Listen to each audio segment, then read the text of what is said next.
In this video tutorial, I'm going to share to you on how you can fix computer sound volume too low on Windows 11. So let's get started. Click on the Start button, click on the Settings icon, then you have to click on System on the left pane. Scroll down and click on Troubleshoot, click on Other Troubleshooters. So here you'll find audio with the Run button corresponding to it, or it could be playing audio with the Run button corresponding to it. So what you can do is you need to run the audio troubleshooter and follow the on-screen instructions.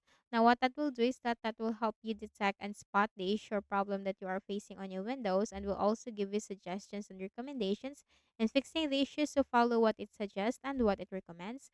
After doing so, right click at the Start button, shut down or sign out, and restart your Windows. So if this video is valuable, do not forget to hit the like button and subscribe to this YouTube channel so we can produce more useful tutorials for you. Next method, click on the Start button and click on the Settings icon. You have to click on System on the left pane and click on Sound. Scroll down and you will find more sound settings. Now here you'll find your speaker. Make sure this is set as the default device. Click on that and click on Set Default. Click on Properties. Then here for the Levels tab, you can increase this and set this to the maximum. For the Advanced, here you will find this option, Default Format. You can simply try one by one for the default format that will work for you or better for you. You can also test that from here. And then you can also uncheck this option,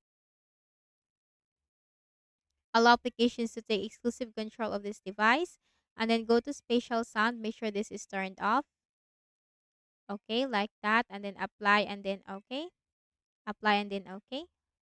Next method, right click at the Start button, and here you have to select Device Manager. Locate sound, video, and game controllers. Click on the arrow to expand the list. Locate your audio driver. Right click, select Uninstall device, and click on the Uninstall button. Do not check this box. Just simply click on the Uninstall button. After doing so, right click at the Start button, shut down or sign out, and restart your Windows. That will reinstall the driver that you have uninstalled from your Windows, and that will fix the issue for you. So again, do not forget to hit the like button and subscribe to this YouTube channel for more tutorials like this. Thank you for watching this video.